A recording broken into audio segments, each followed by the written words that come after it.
देश हिल गया। 2G spectrum scandal. ये एक ऐसा घोटाला था जिसने पूरे देश को झकझोर कर रख दिया। साल था 2008। ये वह समय था जब मोबाइल फोन और टेलीकॉम इंडस्ट्री तेजी से बढ़ रही थी। इंडिया, एक आगे बढ़ता देश, एक ऐसे स्कैंडल से हिल गया जिसने इसके इकोनॉमिक बूम का डार्क अंडरबेली एक्सपोज कर दिया। ये घोटाला देश की प्रगति पर एक काला धब्बा बन गया। 2G spectrum scam. जैसा कि ये जाना गया, इसमें 2G mobile phone spectrum licences का इरेगुलर एलोकेशन शामिल था।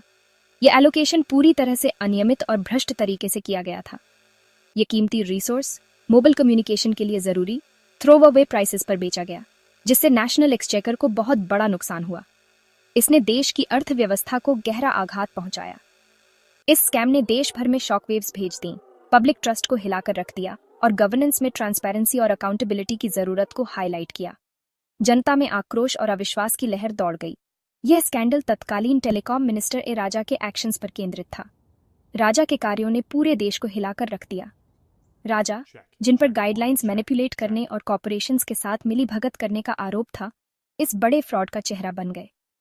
उनके खिलाफ कई गंभीर आरोप लगाए गए। इस स्कैम ने ग्लोबल स्टेज पर इंडिया की इमेज खराब की, पावर के गलियारों में करप्शन के बारे में सीरियस क्वेश्चंस खड़े किए। अंतर्राष्ट्रीय स्तर पर भारत की साख को गहरा धक्का लगा। 2G spectrum scam democratic institutions की वल्नरेबिलिटी और उनकी सुरक्षा के लिए जरूरी कांस्टेंट विजिलेंस की एक कठोर याद दिलाता है। ये घोटाला हमें यह सिखाता है कि लोकतंत्र की रक्षा के लिए सतर्कता और पारदर्शिता कितनी महत्वपूर्ण है। नुकसान का हिसाब, फाइनेंशियल लॉसेस एंड की events. Controller and auditor general या CAG, इंडिया की एपेक्स ऑडिटिंग बॉडी, ने 2G स्पेक्ट्रम स्कैम से होने वाले फाइनेंशियल लॉस को 1.76 लाख करोड़ रुपए बताया। यह रिपोर्ट देश के आर्थिक तंत्र में एक बड़ी खलबली मचाने वाली थी। यह आंकड़ा लाइसेंसेस की कम कीमत के कारण होने वाले पोटेंशियल रेवेन्यू लॉस को दर्शाता है, जिसने देश में शॉकवेव्स भेज दी। लोग इस बात को लेकर हैरान थे कि कैसे इतनी बड़ी रकम का नुकसान हो सकता है। नुकसान का पैमाना अभूतपूर्व था, पिछले फाइनेंशियल स्कैंडल्स को बौना बना दिया। यह स्कैम देश के इतिहास में सबसे बड़े घोटालों में से एक बन गया। इस स्कैम के बीज 2007 में बोए गए थे, जब राजा ने टेलीकॉम मिनिस्टर का पदभार संभाला था। उन्होंने अपने कार्यकाल के दौरान कई विवादास्पद निर्णय लिए। उन्होंने कंपेटिटिव बिडिंग की एस्टैब्लिश्ड प्रैक्टिस को छोड़कर first come first served basis पर 2G लाइसेंसेस एलोकेट करने का फैसला किया। इस निर्णय ने कई सवाल खड़े कर दिए। इस मूव ने सिलेक्ट कंपनीज को फायदा पहुंचाते हुए आईब्राउज रेज किए और क्रोनी कैपिटलिज्म के आरोपों को ट्रिगर किया। जनता में गुस्सा और अविश्वास बढ़ने लगा। CAG ने अपनी 2010 की रिपोर्ट में इरेगुलैरिटीज को एक्सपोजे किया, जिससे पब्लिक आउटक्राई हुई और अकाउंटेबिलिटी की मांग उठी। इस रिपोर्ट ने सरकार की क्रेडिबिलिटी पर सवाल खड़े कर दिए। इसने एक टर्निंग पॉइंट चिह्नित किया, स्कैंडल को नेशनल स्पॉटलाइट में धकेल दिया और एक लंबी लीगल बैटल का स्टेज सेट किया। यह मामला कई सालों तक अदालतों में चला और कई बड़े नाम इसमें फंसे। धोखे का पर्दाफाश, allegations of corruption. 2G spectrum scam के केंद्र में आरोपों का एक जाल था, जो एक इंट्रिकेट वेब की तरह था, जिसमें कई लेयर्स और कम्प्लेक्सिटीज थीं, हर एक पिछले से भी ज्यादा ऑडेशियस। यह स्कैम न केवल फाइनेंशियल इरेगुलैरिटीज का मामला था, बल्कि इसमें सिस्टेमिक करप्शन और एथिकल ब्रीचेस भी शामिल थे। CAG रिपोर्ट ने चोजन कंपनीज को फायदा पहुंचाने के लिए गाइडलाइंस की मैनिपुलेशन और प्रोसीजर्स को जानबूझकर बाईपास करने को मेटिकुलसली डॉक्यूमेंट किया। इस रिपोर्ट ने कई शॉकिंग डिटेल्स को उजागर किया।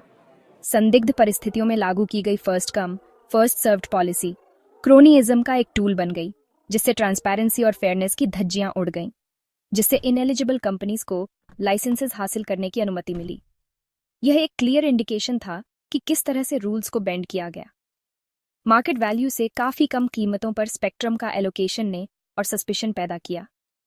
यह एक ऐसा कदम था जिसने पब्लिक ट्रस्ट को सीवियरली अंडरमाइन किया। फेयर मार्केट प्रैक्टिसेस की इस ब्लेटेंट डिसरिगार्ड ने किकबैक्स और पॉलिटिकल पैट्रनेज के आरोपों को हवा दी। यह एक स्टार्क रिमाइंडर था कि कैसे पावर और मनी का मिसयूज हो सकता है। यह स्कैम संक्षेप में पॉलिटिकल पावर और कॉर्पोरेट ग्रीड का एक टॉक्सिक कॉकटेल था, जिसने गवर्नेंस की इंटेग्रिटी को क्वेश्चन के घेरे में ला दिया, जो ट्रांसपेरेंसी और फेयर प्ले के सिद्धांतों को कमजोर करता था। यह एक ऐसा इश्यू था जिसने पूरे देश को झकझोर कर रख दिया। इसने एक ऐसे सिस्टम की वल्नरेबिलिटी को एक्सपोज किया जहां वेस्टेड इंटरेस्ट रेगुलेशंस को पर्सनल गेन के लिए मैनिपुलेट कर सकते थे। यह एक वेकअप कॉल था कि रिफॉर्म्स की कितनी जरूरत है।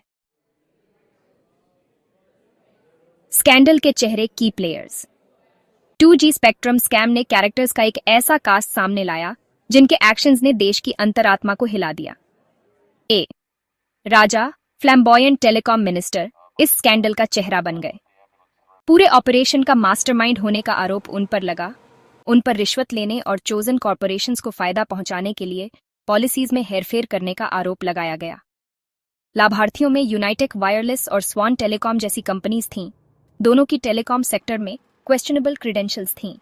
इन कंपनीज पर बड़े प्लेयर्स के लिए मोर्चा होने का आरोप लगाया गया, जिन्होंने बाद में एग्जॉर्बिटेंट प्रॉफिट्स पर अपने लाइसेंसेस बेच दिए, जिससे कल्यूजन का सस्पिशन और बढ़ गया। इस स्कैंडल ने ब्यूरोक्रेट्स और डिपार्टमेंट ऑफ टेलीकम्युनिकेशंस या डीओटी और telecom regulatory authority of India या टीआरआई जैसे रेगुलेटरी बॉडीज की भूमिका की भी जांच की, जिन पर इरेगुलरिटीज से आंखें फेरने का आरोप लगाया गया। 2G स्पेक्ट्रम स्कैम ने भारत के मानस पर एक गहरा घाव छोड़ा।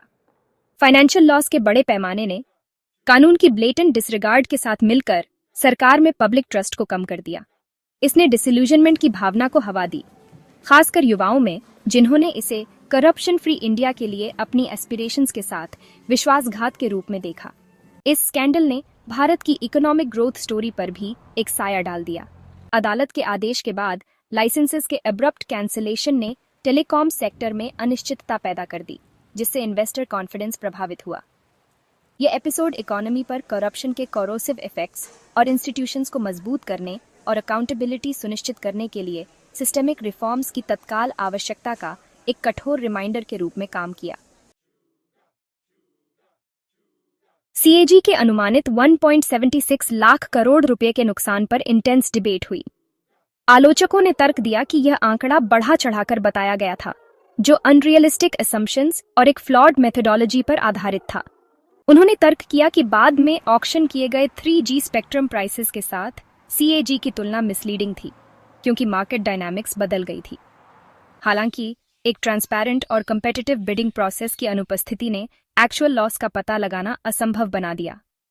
बिना उचित जस्टिफिकेशन के थ्रोवे प्राइसेस पर स्पेक्ट्रम एलोकेट करने के सरकार के फैसले ने उसके इरादे पर सीरियस क्वेश्चंस खड़े किए। 2G स्पेक्ट्रम स्कैम ने नेचुरल रिसोर्सेज की वैल्यूइंग और एलोकेटिंग के लिए एक रोबस्ट और ट्रांसपेरेंट मैकेनिज्म की आवश्यकता पर प्रकाश डाला। 2G स्पेक्ट्रम स्कैम ने अपने सभी विनाशकारी परिणामों के बावजूद भारत के लिए वैल्यूएबल लेसन्स दिए। इसने गवर्नेंस में ट्रांसपेरेंसी और अकाउंटेबिलिटी के महत्व को रेखांकित किया, खासकर उन सेक्टर्स में जो करप्शन से ग्रस्त हैं। यह स्कैंडल एक वेकअप कॉल के रूप में काम आया, जिसने स्ट्रांग इंस्टीट्यूशंस और एक विजिलेंट सिटीजनरी की आवश्यकता पर प्रकाश डाला। स्कैम के बाद सरकार ने कई रिफॉर्म्स पेश किए, जिनमें स्पेक्ट्रम एलोकेशन के लिए ऑक्शंस को अपनाना शामिल है। इस एपिसोड ने गवर्नमेंट डिसीजंस की अधिक स्क्रूटनी की और सीएजी और जुडिशरी जैसे इंस्टीट्यूशंस की भूमिका को मजबूत किया। 2G स्पेक्ट्रम स्कैम, हालांकि भारत के इतिहास का एक डार्क चैप्टर है, गवर्नेंस में ग्रेटर ट्रांसपेरेंसी और अकाउंटेबिलिटी का मार्ग प्रशस्त किया। 2G स्पेक्ट्रम स्कैम ने पब्लिक एंगर और आउटरेज की आग भड़का दी। इस स्कैंडल को एक्सपोज करने में मीडिया ने एक महत्वपूर्ण भूमिका निभाई, कहानी का लगातार पीछा किया और स्कैम के इंट्रिकेट डिटेल्स को प्रकाश में लाया। अखबार, टेलीविजन चैनल्स और ऑनलाइन प्लेटफॉर्म्स पब्लिक डिस्कोर्स के लिए प्लेटफॉर्म्स बन गए, डिसेंट की आवाजों को बढ़ाते हुए। इस स्कैंडल ने सिविल सोसाइटी को गैल्वनाइज्ड किया। एक्टिविस्ट्स, इंटेलेक्चुअल्स और आम नागरिक सड़कों पर उतर आए, जस्टिस और अकाउंटेबिलिटी की मांग करते हुए। अन्ना हजारे के नेतृत्व में इंडिया अगेंस्ट करप्शन मूवमेंट को पूरे देश में प्रतिध्वनि मिली। 2G स्कैम पर पब्लिक एंगर से ताकत मिली। यह मूवमेंट हालांकि अल्पकालिक था, भारत के पॉलिटिकल लैंडस्केप पर एक अमिट छाप छोड़ी, सरकार को ट्रांसपेरेंसी और अकाउंटेबिलिटी की जनता की मांग पर ध्यान देने के लिए मजबूर किया। 2017 में इवेंट्स के एक चौंकाने वाले मोड़ में एक स्पेशल सीबीआई कोर्ट ने 2G स्पेक्ट्रम स्कैम मामले में सभी आरोपी को सबूतों के अभाव में बरी कर दिया। यह फैसला डिसबिलीफ और डिसअपॉइंटमेंट के साथ मिला, हाई प्रोफाइल करप्शन केसेस को हैंडल करने में भारत की लीगल सिस्टम की एफिकेसी पर सवाल उठाए।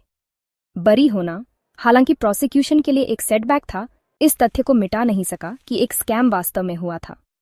2G स्पेक्ट्रम स्कैम करप्ट को जस्टिस दिलाने में आने वाली चुनौतियों और कॉम्प्लेक्स फाइनेंशियल क्राइम्स से निपटने के लिए एक मोर रोबस्ट लीगल फ्रेमवर्क की आवश्यकता का एक कठोर रिमाइंडर है।